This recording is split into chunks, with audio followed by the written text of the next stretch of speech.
हवेली के भारी माहौल में तानी के बुरे हालात खत्म होने का नाम ही नहीं ले रहे थे। उसकी सांस फूलती जा रही थी और उसके सामने कृष बेजान पड़ा था। उसका खून बहकर फर्श पर एक छोटी सी धार बना रहा था। तानी के हाथ कांप रहे थे जब उसने कृष के जख्म पर दबाव डालना शुरू किया, पर ऐसा लगा जैसे सब कुछ उसके बस के बाहर हो चुका हो। ये क्या हो गया? ये किताब तो सिर्फ एक पुरानी भूतिया चीज थी, पर अब कृष, ये सब मेरी वजह से हो रहा है। उसके आंखों में आंसू भर आया और उसने अपने दिमाग को शांत करने की कोशिश की, लेकिन जैसे उसने कृष के हाथ पर फर्स्ट एड की, एक और चौंका देने वाला सीन उसके सामने आया। वो किताब जो अब कुएं के अंधेरों में खो चुकी थी, एक लाल और काले धुंध के रूप में वापस आती हुई महसूस हुई। ओह, लगता है ये किताब मेरा पीछा नहीं छोड़ेगी। तानी ने अपने आप को पीछे खींचा, लेकिन वो धुंध उसके साथ आगे बढ़ती जा रही थी। हर कदम के साथ वो और भी गहरा और भयानक होता जा रहा था, जैसे वो किताब उसे वापस कुएं में खींचने की जिद पर आमदा हो। तभी एक तेज ठंडी हवा का झोंका चल पड़ा और चांदनी रात में हवेली के दरवाजे खुल गए। अचानक ही उसने उस धुंध में डॉक्टर नबेंदु का चेहरा देखा। उनका चेहरा पहले से कहीं ज्यादा भयंकर, कठोर और खून से रंगा हुआ था। तानी, तुमने मुझे मरने दिया। मैंने तुम्हें बचाने के लिए क्या क्या नहीं किया, लेकिन तुम्हारे अंदर देवी तभी जागी जब तुम्हारी अपनी जान पर बनाई। हैं? कितनी सेल्फिश हो तुम। डॉक्टर नबेंदु? नहीं, ऐसा पॉसिबल नहीं है। ये क्या हो रहा है? ये इस किताब की कोई चाल है।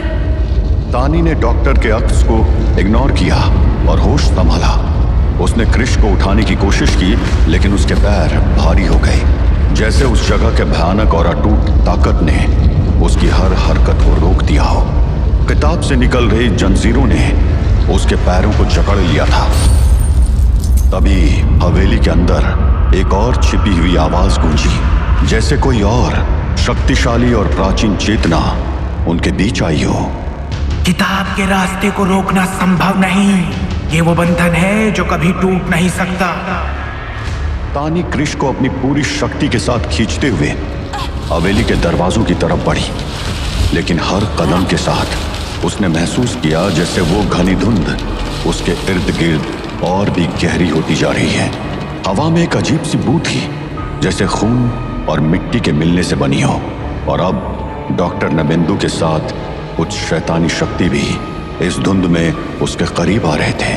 तानी ने एक गहरी सांस ली और अपने मन में मां शमशान काली का स्मरण किया।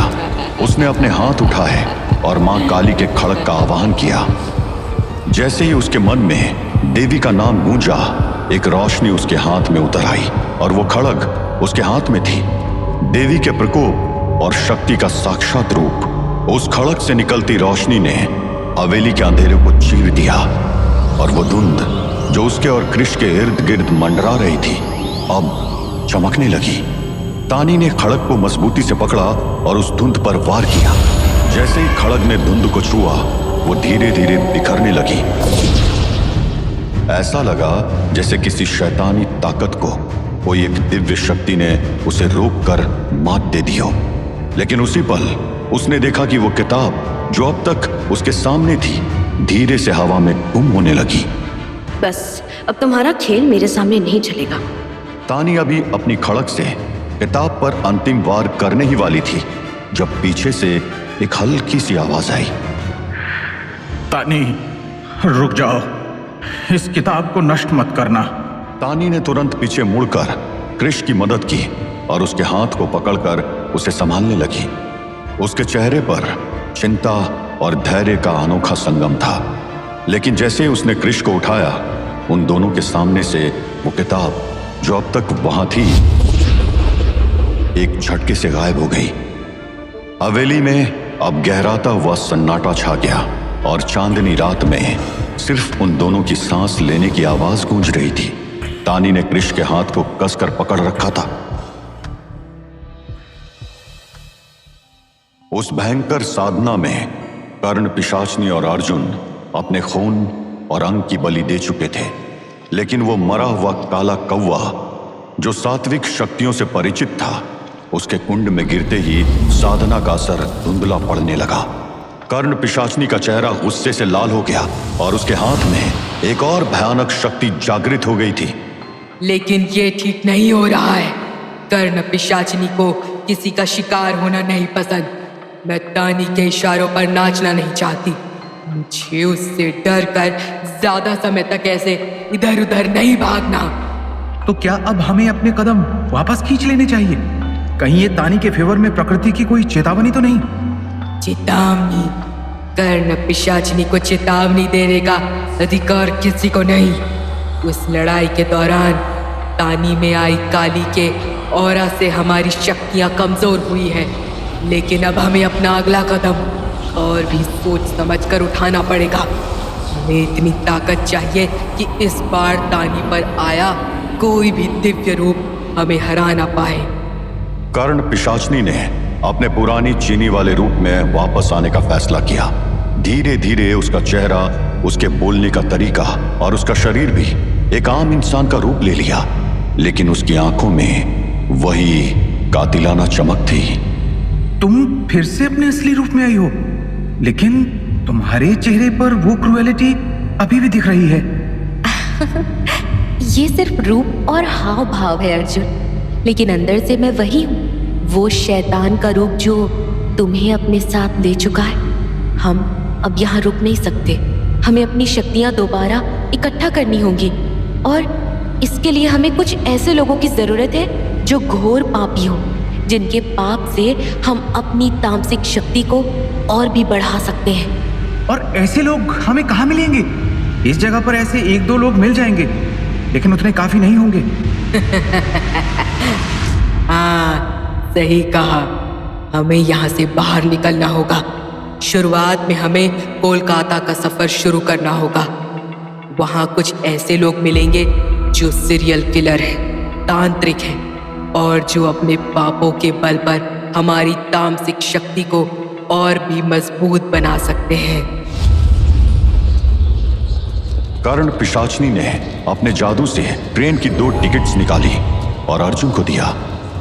वो दोनों कविगुरु एक्सप्रेस में एसी कोच में एक शांत केबिन में बैठे अपने अगले कदम की योजना बना रहे थे। एसी का ये अलग कोच उन्होंने इसलिए चुना था क्योंकि वो कम से कम लोगों के साथ इंटरेक्शन चाहते थे, लेकिन एक कुत्ता जो केबिन में था उन दोनों को देखकर लगातार भौंकने लगा। हेलो डॉगी, कैसे हो? हमारी फ्रेंड बनोगे? हेलो क्यूटी, प्लीज हम पर मत भूको, प्लीज बेबी। उस कुत्ते के मालिक ने उसे शांत कराने की बहुत कोशिश की, लेकिन वो तो जैसे पागल ही हो गया था।